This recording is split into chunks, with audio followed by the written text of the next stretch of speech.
Last class में मैंने आपको काफी सारे टॉपिक कराए थे, ठीक है। आज की क्लास में मैं एक बार रिवीजन कराऊंगा, फिर उसके बाद आगे बढ़ूंगा, ठीक है। लास्ट क्लास के टॉपिक क्या थे भैया? पहले पहला टॉपिक क्या था? नहीं गया? चलो अच्छी बात है। लास्ट क्लास का टॉपिक था, पहला टॉपिक था आपका भैया मैग्नेटिक ग्रेविटेशनल फील्ड इंटेंसिटी। क्या था? देखिए आपको साधारण वर्ड में बताऊंगा, ग्रेविटेशनल फील्ड इंटेंसिटी आई से रिप्रेजेंट करते हैं। मैंने कहा था यदि किसी प्लेनेट के पास में कोई ऑब्जेक्ट रखा हुआ है, ये प्लेनेट है और ये क्या है? ये ऑब्जेक्ट है, इससे एक्स डिस्टेंस पर रखा हुआ है ऑब्जेक्ट, इसका मास क्या है? एम। तो आप इस प्लेनेट की इंटेंसिटी, ग्रेविटेशनल फील्ड इंटेंसिटी का पता इससे भी लगा सकते हैं कि इसके अंदर एक्सिलरेशन कितना हो रहा है। अगर ये जो मास स्मॉल एम है ये ज्यादा तेजी से इसकी तरफ एक्सिलरेट कर रहा होगा, तो इसका मतलब इस प्लेनेट की ग्रेविटेशनल फील्ड इंटेंसिटी क्या इस पॉइंट पर ज्यादा है। और अगर इसका एक्सेलरेशन स्लो है तो इसका मतलब इसकी इंटेंसिटी क्या होगी? इस प्लेनेट की कम होगी। हम कह सकते हैं intensity is directly equal to acceleration of object. This object, इस ऑब्जेक्ट के एक्सेलरेशन की क्या है? डायरेक्टली है। तो इंटेंसिटी इक्वल्स में के टाइम्स ऑफ एक्सेलरेशन। के की वैल्यू यहाँ पर क्या होती है? 1 होती है एक्चुअल में। तो इंटेंसिटी को हमने क्या बोल दिया? एक्सेलरेशन। एक्सेलरेशन क्या होता है? फोर्स अपॉन में मास। अच्छा आपको पता है ये वाला प्लेनेट इस वाले मास को, ये वाला प्लेनेट इस वाले मास को कितने फोर्स से खींच रहा है? तो वो फोर्स क्या होगा आपका? G capital M small M upon में एक्स स्क्वायर अपॉन में एम। एम से एम क्या हुआ? कैंसिल हो गया। तो ग्रेविटेशनल फील्ड इंटेंसिटी की वैल्यू क्या होगी? जी एम अपॉन में एक्स स्क्वायर। ये आपको याद होगा, ठीक है। इसकी एसआई यूनिट क्या होती है भैया? तो एक्सेलरेशन के ही बराबर मीटर पर सेकंड स्क्वायर इसकी एसआई यूनिट होती है। क्या होती है? एसआई यूनिट मीटर पर सेकंड स्क्वायर, ठीक है भैया। वेक्टर क्वांटिटी कैसी क्वांटिटी है?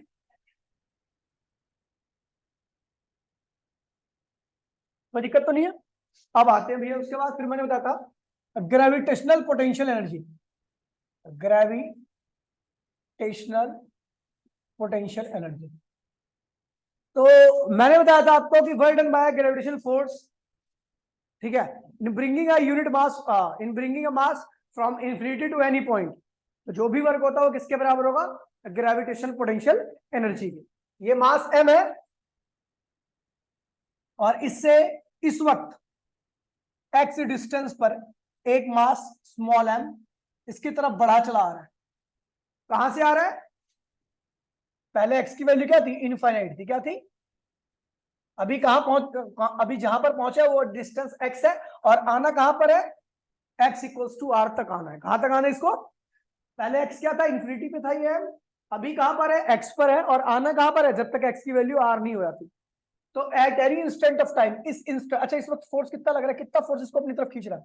तो G capital M small M upon में एक्स स्क्वायर, ये वाला फोर्स उसको अपनी तरफ खींच रहा होगा। ये प्लेनेट इस फोर्स से इस मास को खींच रहा है अपनी तरफ, एक्स स्क्वायर है नीचे। तो इस इंस्टेंट पर वर्क कितना होगा? तो वर्क यहां मैंने बताया था, वर्क डन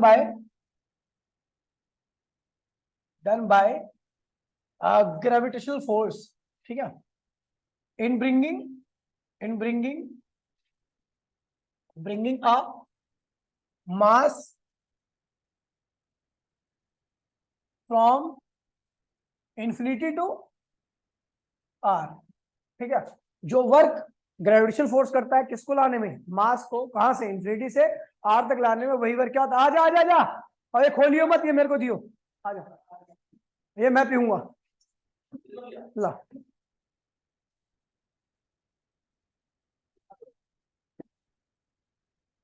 भाई ये भी लाए क्या? ये भी पीऊंगा।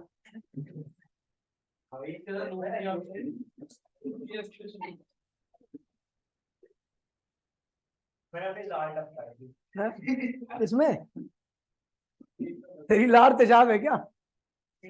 दे चुप हो जाओ। तो जिस इंस्टेंट पर ये ए पे था, तो उस इंस्टेंट पर वर्क कितना हुआ? तो वो at work done at any instant, work done at any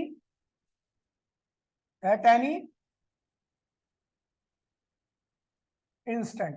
इस instant at any instant when particle M is at A पर, जब पार्टिकल जो एम था वो ए पर था, तो कितना वर्क हुआ? इस फोर्स ने कितना किया, तो डी डब्ल्यू इक्वल्स में क्या था, एफ इंटू में डी एक्स, याद है। डी डब्ल्यू एफ की वैल्यू क्या है, G capital M small M upon max square into में क्या हुआ, डी एक्स। ये इस इंस्टेंट का वर्क है, आपको कहां से वर्क निकालना है, इन्फिनिटी से लेके आर तक का टोटल वर्क निकालने के लिए क्या करोगे, इंटीग्रेट करो, डब्ल्यू को इंटीग्रेट करो तो क्या है, डब्ल्यू जी कैपिटल एम बाहर आ गया, एक्स की पावर -2 पर गई तो क्या हुआ, एक्स की पावर +2 पर गई तो -2 होगी dx, और लिमिट रखोगे आप एक्स को इंटीग्रेट कर रहे हो तो एक्स की वैल्यू कहां से कहां पे इंटीग्रेट कर रहे हो, इन्फिनिटी से लेके आर तक, ठीक है। एक्स की पावर -2 का इंटीग्रेशन होता है स्मॉल एम, एक्स की पावर -2 का एक्स की पावर -2 + 1, और यहाँ पे क्या -2 + 1 इन्फिनिटी से लेके आर। कोई दिक्कत तो नहीं है, डब्ल्यू इक्वल्स टू में G capital M small M, X की पावर -1, ये क्या होगा -1 इन्फिनिटी से लेके आर, ये -1 ने इसको क्या किया, माइनस कर दिया, भाई प्लीज बोलिए बताओ। डब्ल्यू इक्वल्स में क्या होगा, -g capital M small M, इस एक्स की पावर पॉजिटिव करने के लिए हमने क्या किया, इसको नीचे ला दिया इन्फिनिटी से लेके आर। कोई दिक्कत तो नहीं है।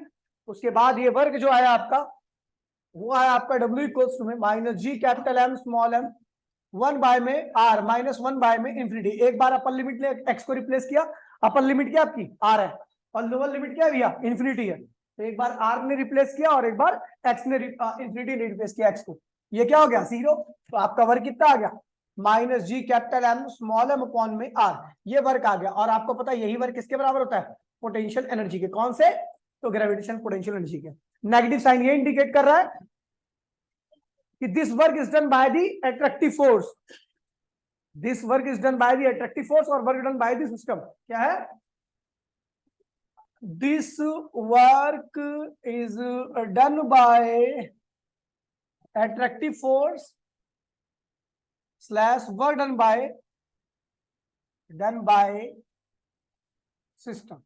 ये वर्क अट्रैक्टिव फोर्स या सिस्टम ने खुद किया वर्क को, इसलिए क्या हुई है, एनर्जी नेगेटिव आई है। उसके बाद फिर मैंने आपको बताया था expression of mgh, expression of mgh। मैंने कहा था भैया एक प्लेनेट है, प्लेनेट की सरफेस पे स्मॉल एम रखा हुआ है, ठीक है, स्मॉल एम रखा हुआ है, क्या कर रहा है वे, ठीक है, ए पॉइंट पर था, कहां पे था, तो टोटल एनर्जी भाई प्लीज, ए पॉइंट की एनर्जी क्या होगी, पोटेंशियल एनर्जी एट पॉइंट क्या होगी, -g capital M small M upon में आर, ये थी पोटेंशियल एनर्जी। अब जब ये स्मॉल एम कैपिटल एम के सरफेस पे था तो इन दोनों के बीच में पोटेंशियल एनर्जी क्या थी, ये थी, बोला हाँ। हमने क्या किया, इसको उठा के यहाँ पर रख दिया बी पॉइंट पर, इसकी दूरी कितनी है इस पॉइंट की, h, तो बी पॉइंट की एनर्जी कितनी होगी, -g capital M small M, और क्या होगा r + h, दूरी क्या होगी, r + h होगी। तो आपको पता है आपने यहां से यहां पे शिफ्ट किया वर्क करके, तो इसका मतलब ये वाली एनर्जी क्या होगी, ज्यादा होगी, और ये वाली एनर्जी क्या होगी, कम होगी। तो हेयर बी की एनर्जी ए की एनर्जी से क्या होगी, ज्यादा, क्योंकि आपने वर्क डन किया है, सिस्टम को उठाने वर्क किया है। किसी चीज को अगर आप उठाओगे तो उसकी एनर्जी को क्या करते हो, आप बढ़ा देते हो, क्या करते हो भाई, कोल्ड ड्रिंक इसको भी दे दे यार, देख रहा है यार ये आधे घंटे से देख रहा है, पीना ले पी ले यार, साला जलील आदमी देखे जा रही है, एक आध दूध हो तो टपका दे इसकी मुंह में,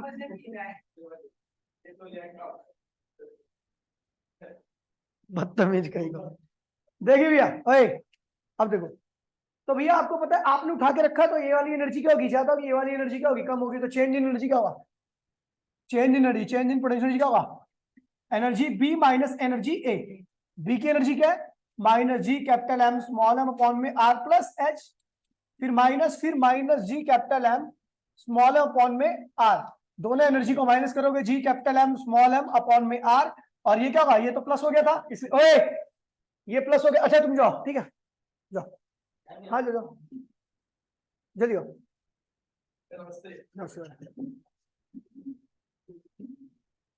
पढ़ लिया ऑलरेडी, ये तो बैठ रखे थे मेरे प्यार की वजह से, क्या बैठा जाए।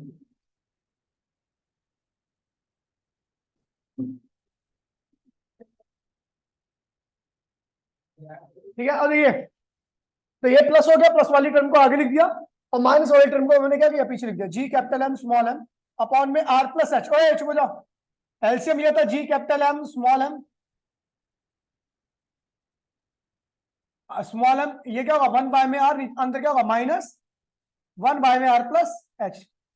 एलसीएम लिया था जी कैपिटल एम स्मॉल एम, ये r + h ऊपर हो गया, -r नीचे क्या होगा r² + r h, ये और ये क्या होगा, कैंसिल हो गए थे, जी कैपिटल एम स्मॉल एम, ऊपर क्या बचा एच और नीचे बचा केवल, इन दोनों को जोड़ोगे तो क्या आएगा आर स्क्वायर आएगा, याद है नहीं याद है?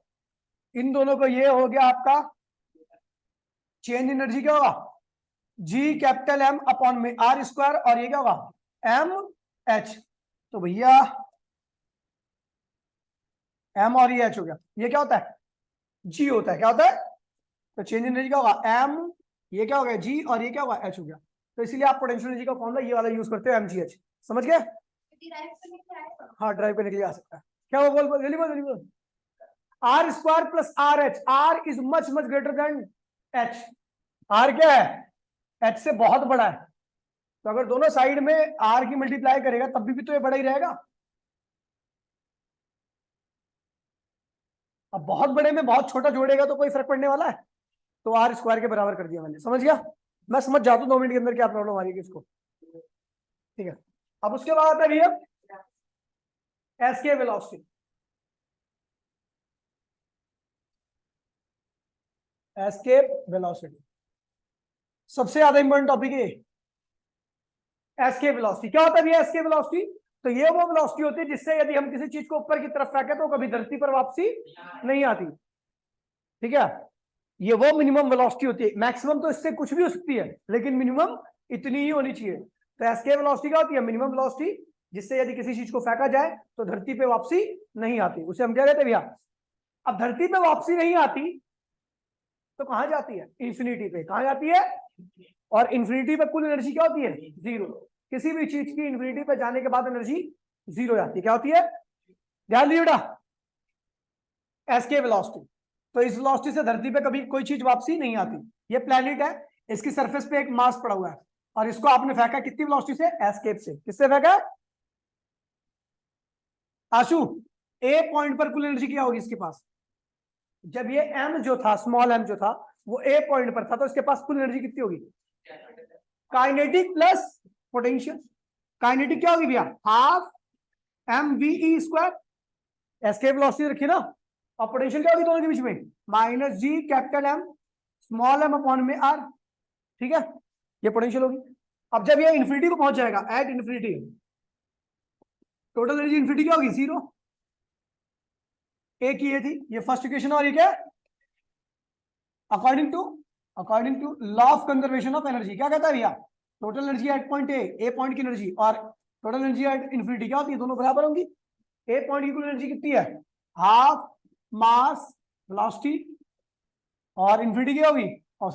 और भी तो minus G capital M small M upon में आर, और ये हो जाएगा भैया जीरो के बराबर। इसको सॉल्व करोगे तो आपकी एस्केप वेलोसिटी का स्क्वायर क्या आएगा? जी कैपिटल एम अपॉन में आर। तो एस्केप वेलोसिटी क्या होगी? जी कैपिटल एम अपॉन में आर।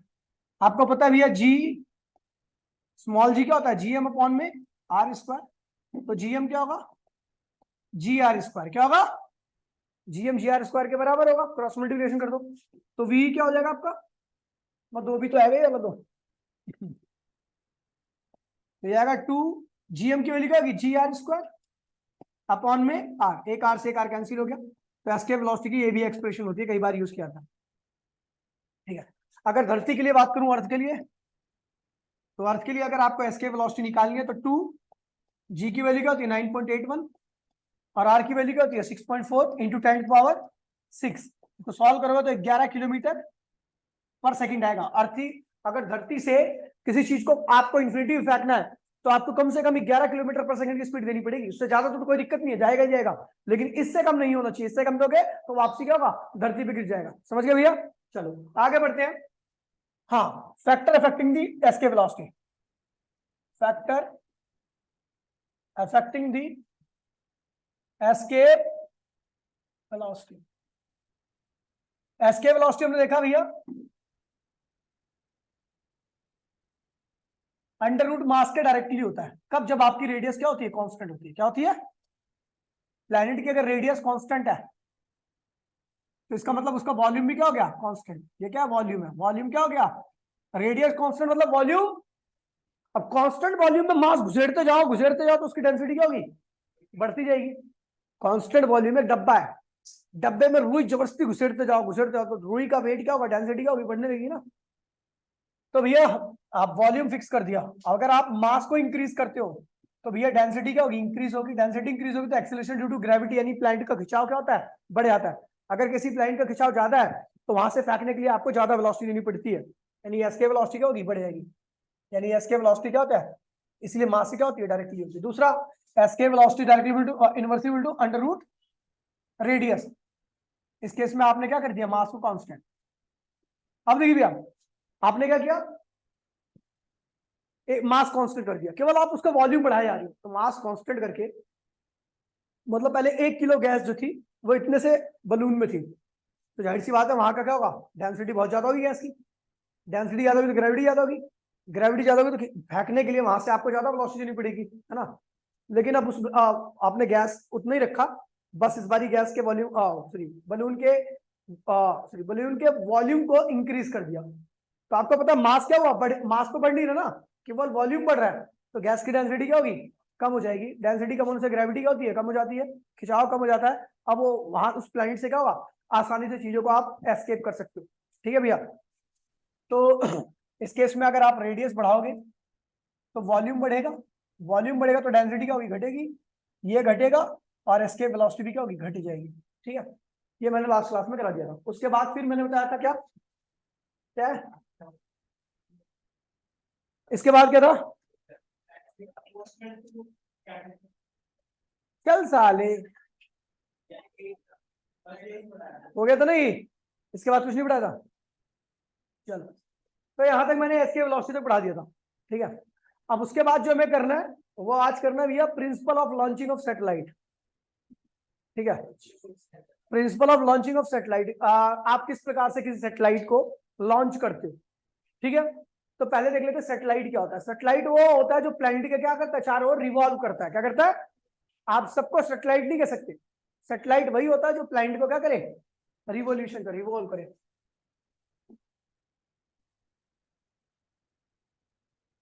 विच रिवॉल्व अराउंड दी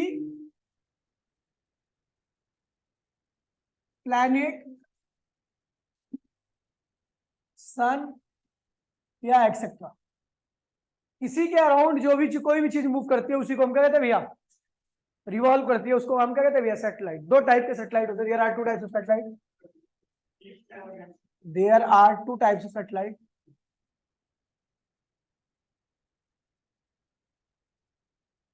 पहला है भैया नेचुरल सैटेलाइट,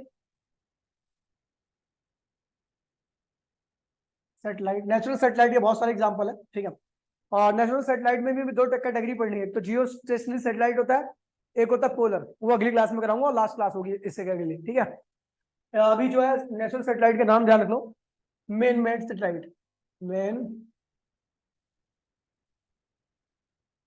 मेड सैटेलाइट, आदमी के द्वारा निर्मित सैटेलाइट को हम क्या कहते हैं भैया, आर्टिफिशियल सैटेलाइट कहते हैं, नेचुरल लिख रहा हूं ना।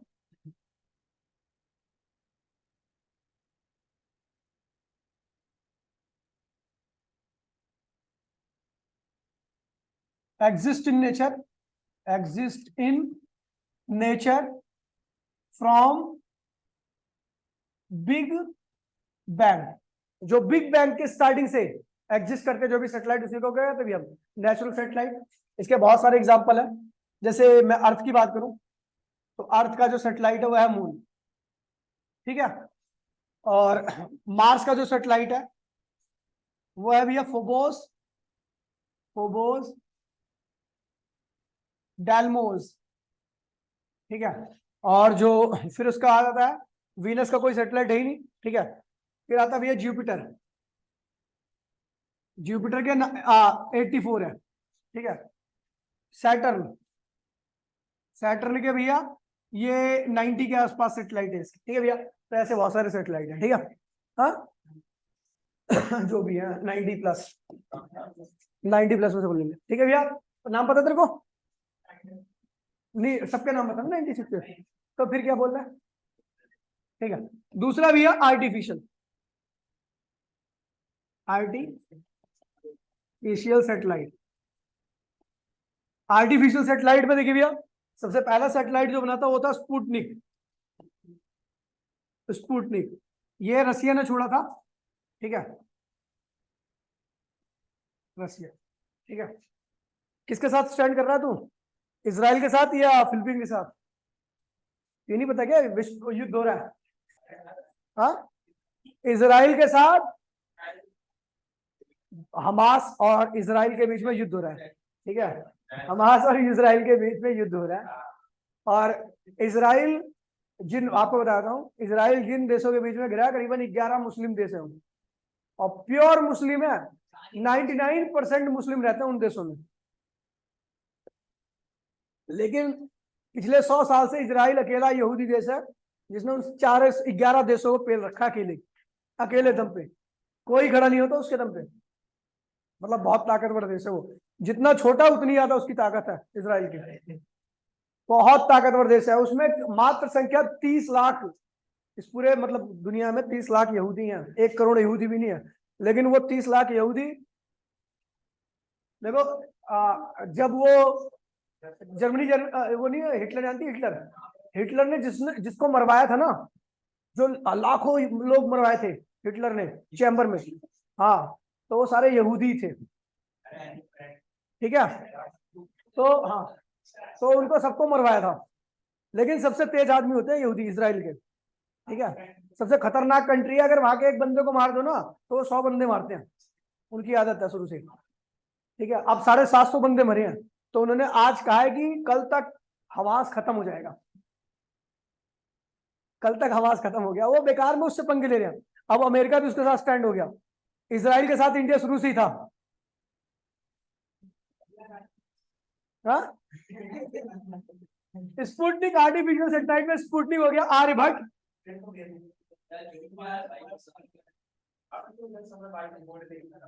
आर्यभट्ट, आर्यभट्ट 1 2, ये इंडियन सैटेलाइट है, इंडियन, इंडियन सैटेलाइट है, ठीक है भैया। बहुत सारे ऐसे सैटेलाइट है, इनसेट, इनसेट हो गया,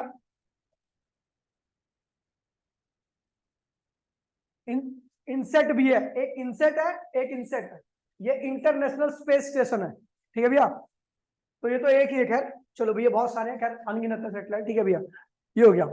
अब हर सैटेलाइट को लॉन्च करने का एक तरीका होता है, एक प्रोसीजर होता है, उसको सबको ही फॉलो करना पड़ता है हर सैटेलाइट को। इसी तरीके सबसे पहले सैटेलाइट को ऊपर ले आया जाता है, सैटेलाइट को एक सर्टेन हाइट पे ले आया जाता है, और ये हाइट पे ले आने का काम करती है एस्केप वेलोसिटी।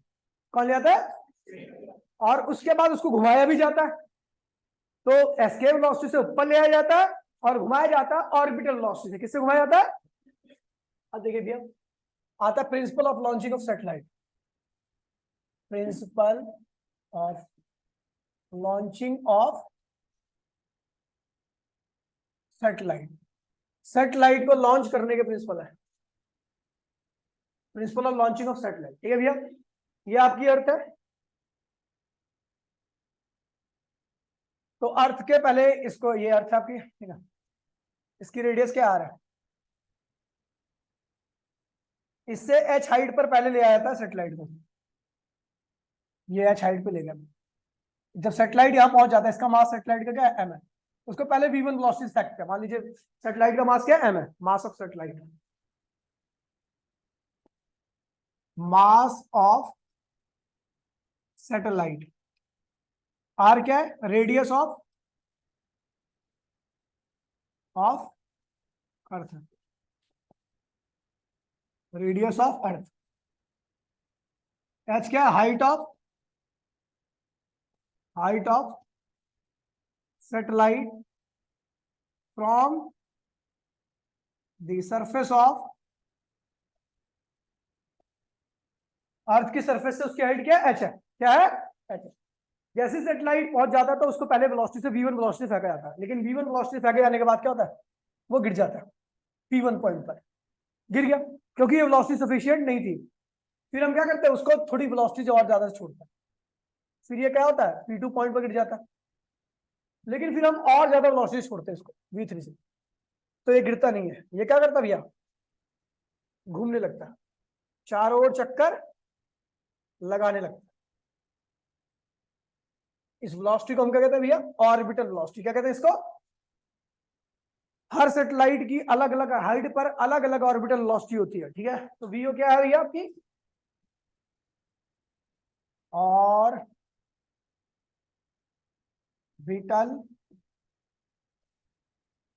ऑर्बिटल वेलोसिटी क्या है ये नहीं चक्कर लगा।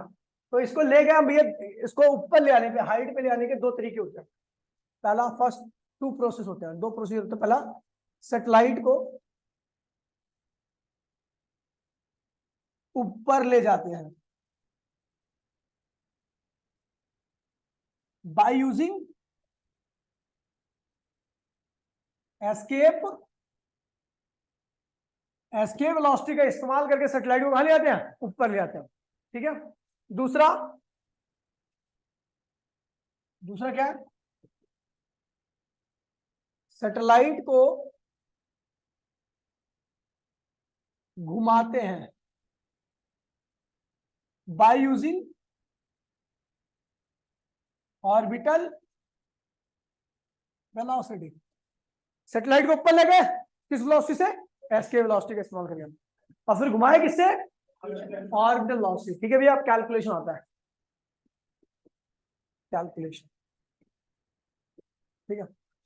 कैलकुलेशन में क्या है भैया कि यदि कोई भी चीज घूम रही है तो घूमने के लिए एक पर्टिकुलर पाथ में घूम रही है, चक्कर लगा रही है, तो घूमने के लिए कौन सा फोर्स चाहिए होता है, सेंट्रीपिटल फोर्स। कौन सा फोर्स चाहिए होता है, ठीक है। Four circular motion satellite required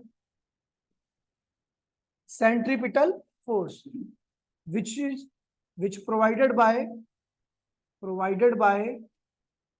a gravitational force in between satellite and earth। कह रहा भैया यदि किसी चीज को घूमना है तो घूमने के लिए क्या होता है भैया, इसको इस ऑर्बिट में पकड़ के रखना है। अगर ऑर्बिट में पकड़ने वाला फोर्स नहीं हो तो कभी भी घूमने, बकरी है, ईद के दिन बकरी को जब काटते हैं तो पहले कहाँ काटते हैं खूटे में बांधते हैं। अब ये खूटे में बांध दिया बकरी को, ठीक है। अब ये बांध दिया, किसी को भी यार बकरी क्यों बोल रहे हो, किसी को ठीक है। अब ये क्या हुआ, अब इसमें बांध दिया मैंने इसको, अब मैं इसमें डंडे मारूंगा। मान लो भैंस वैस किसी को मार के भाग गई, तो हम क्या करते भैया, गांव में ऐसी क्या हुआ, एक बारी मेरे को एक गाय ने मार दिया था, तो मेरे नाना ने पकड़ा और गाय को मैंने बांधा, उसमें 4-5 डंडे मारे। तो ये क्या हुआ, गाय ऐसे बोल घूमने लगी, क्योंकि मुझे पता खूटे में बंधी हुई है, खूटे से बाहर जा नहीं सकती है, डंडे पड़ेंगे तो क्या होगा, इसका पात ऐसी तो रहेगा, क्योंकि इसको पकड़ के किसने रखा है, रस्सी ने। रस्सी नहीं होती तो भाग जाती, लेकिन रस्सी ने क्या किया, इसको निकलने नहीं दिया इस ऑर्बिट से, और इसी की वजह से क्या हुआ, ये गोल गोल घूमने लगी। समझ गए भैया, यानी किसी भी कोई चीज अगर घूम रही है तो इसका मतलब उसको किसी ने पकड़ के रखा हुआ है, और यहाँ पर जिसने पकड़ के रखा है वो कौन सा फोर्स है, ग्रेविटेशनल फोर्स है। वो क्या है, ग्रेविटी। सैटेलाइट को अर्थ के सेंटर से किसने बांध के रखा है भैया, अगर ये नहीं होता तो ये कभी नहीं घूमता, ये सीधा निकल जाता, ठीक है। तो यहाँ पे लिखा हुआ है, यहाँ पे लिखा हुआ है, आगे बढ़िया ठीक है। यहाँ पे लिखा for circular motion satellite required centripetal force which is provided by gravitational force in between, क्या भैया, सैटेलाइट एंड अर्थ। अर्थ और सैटेलाइट के बीच में जो ग्रेविटेशनल फोर्स है उसने क्या किया है, सेंट्रीपिटल फोर्स प्रोवाइड किया। तो ग्रेविटेशनल फोर्स बराबर में क्या है, सेंट्रीपिटल फोर्स। ग्रेविटेशनल फोर्स क्या होता है, G mass of earth mass of satellite और उनके सेंटर के बीच की दूरी का स्क्वायर। दोनों के बीच की दूरी कितनी है, आर प्लस एच है ना, आर प्लस एच है, बोलो हाँ।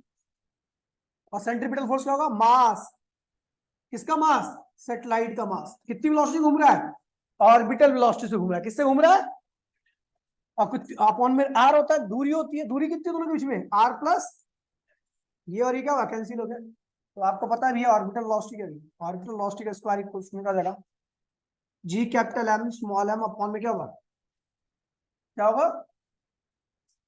अच्छा स्मॉल एम भी क्या हुआ, कैंसिल हो गया। तो ये क्या हो जाएगा आपका, जी कैपिटल एम अपॉन में आर प्लस एच, ठीक है। ये हो जाएगा, और ये जब वीई की ऑर्बिटल वेलोसिटी की बात की जाएगी तो क्या होगा, under root G M upon में आर प्लस एच। ये आ गई आपकी ऑर्बिटल वेलोसिटी। क्या आ गई, कोई भी सैटेलाइट जिस वेलोसिटी से घूमता है वो ये होती है, ठीक है। मैंने कह दिया if satellite is very close, if satellite is very very close to earth, अगर सैटेलाइट अर्थ के बहुत पास में है तो अर्थ की रेडियस उसकी हाइट से क्या होगी, बहुत बड़ी होगी। बस सैटेलाइट बहुत पास में, तो अर्थ की रेडियस तो 6400 किलोमीटर है ना। अगर हाइट और रेडियस में कंपैरिजन किया जाए तो रेडियस बहुत बड़ी होगी। तो बहुत बड़ी का स्क्वायर क्या होगा, बहुत बड़ा होता है। अगर बहुत बड़े में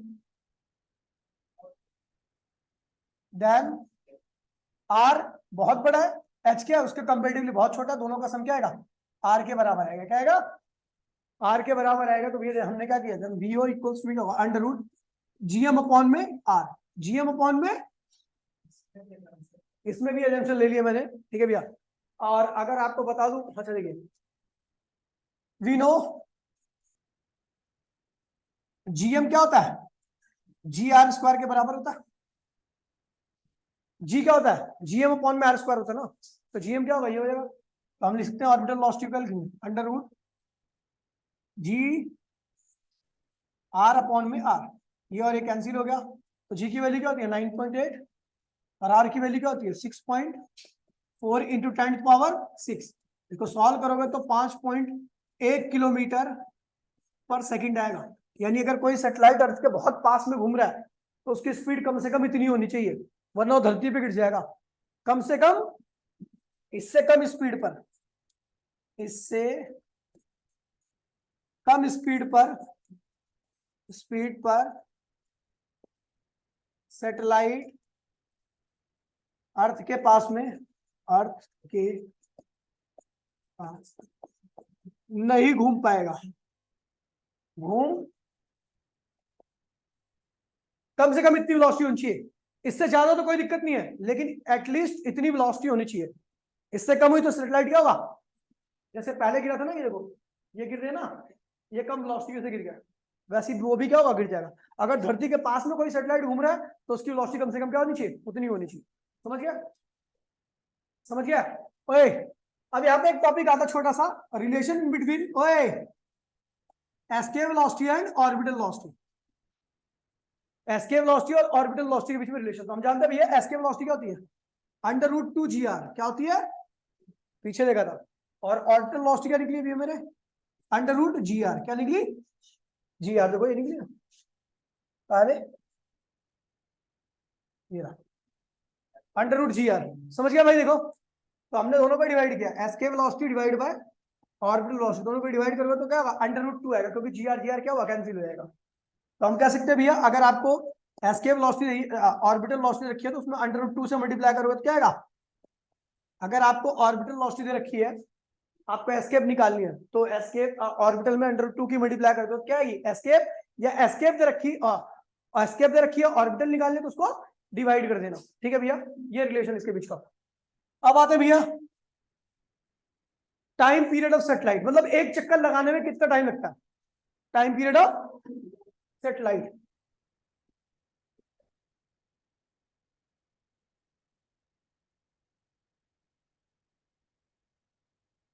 time period of satellite, time taken, time taken to complete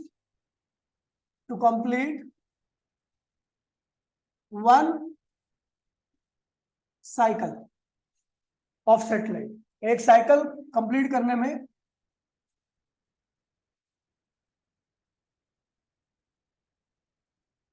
satellite, time period क्या होता है 2πr अपॉन में कितनी वेलोसिटी है, ऑर्बिटल वेलोसिटी। तो ये आर जो है यहाँ पर आर क्या है, सेटेलाइट और अर्थ के सेंटर के बीच की दूरी। सेटेलाइट और अर्थ के सेंटर के बीच की दूरी क्या थी, आर प्लस एस थी, क्या थी, तो हमने क्या लिख दिया 2πr+h, और ऑर्बिटल वेलोसिटी क्या थी जी एम अपॉन में r+h। बोलो हाँ, यही थी ना, सॉल्व किया था।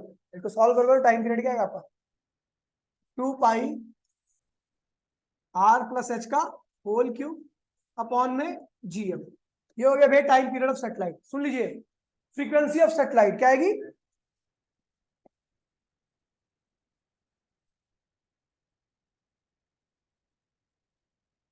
फ्रीक्वेंसी होती है टाइम पीरियड का उल्टा, और फ्रीक्वेंसी का मतलब होता है साइकिल पर सेकंड। एक सेकंड में कितनी साइकिल हो रही है? एक सेकंड में, उसी को हम क्या कहते हैं भैया? फ्रीक्वेंसी कहते हैं। तो फ्रीक्वेंसी उल्टा कर दीजिए टाइम पीरियड का। टाइम पीरियड का ये है, उल्टा कर दो 1/2 पाई अंडर रूट क्या होगा? जीएम अपॉन में आर प्लस एच का होल क्यूब। कोई दिक्कत तो नहीं है? फ्रीक्वेंसी मतलब एक सेकंड में जो साइकिल होगी, ठीक है, उसकी बात हो रही है, समझ गया? फिर आता है एंगुलर फ्रीक्वेंसी। क्या आता है? फ्रीक्वेंसी का मतलब क्या होता है भैया? एक सेकंड में नंबर ऑफ साइकिल। अगर एक सेकंड में सेटेलाइट 4 बार घूम रहा है तो उसकी फ्रीक्वेंसी क्या होगी? 4। एक सेकंड में 10 बार घूम रहा है, सीपीएस। सीपीएस मतलब साइकिल पर second. Angular frequency, angular frequency omega से लिखते हैं। और ये क्या होता है? 2 पाई एफ होता है। 2 पाई एफ होता है। तो 2 पाई की वैल्यू अपने को पता ही है, तो इसे करोगे एफ की वैल्यू रखो तो क्या आएगा? जीएम अपॉन में आर प्लस एच का होल क्यूब। ये हो गया, ठीक है। फिर आता है टोटल एनर्जी ऑफ सेटेलाइट। क्या आता है? टोटल एनर्जी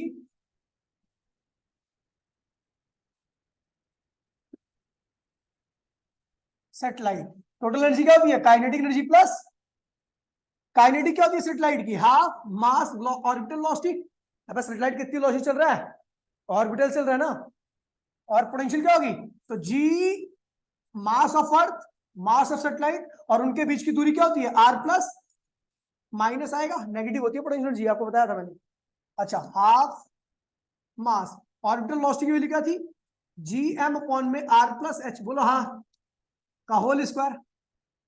ये थी orbital velocity, minus G capital M small M upon में आर प्लस, ये और ये क्या हुआ? कैंसिल हो गया। तो इसको सॉल्व करोगे, जी कैपिटल एम, ये रहा स्मॉल एम, और नीचे क्या आएगा? आर प्लस एच बाय में 2 minus G capital M small M upon में आर प्लस एच। तो भैया इसको सॉल्व करोगे तो ये आएगा आपका total energy of satellite equals to में minus G capital M small M upon में 2 आर प्लस एच। बोलो हाँ, ये है। अगर आप देखोगे तो ये है क्या? अबे ये क्या है?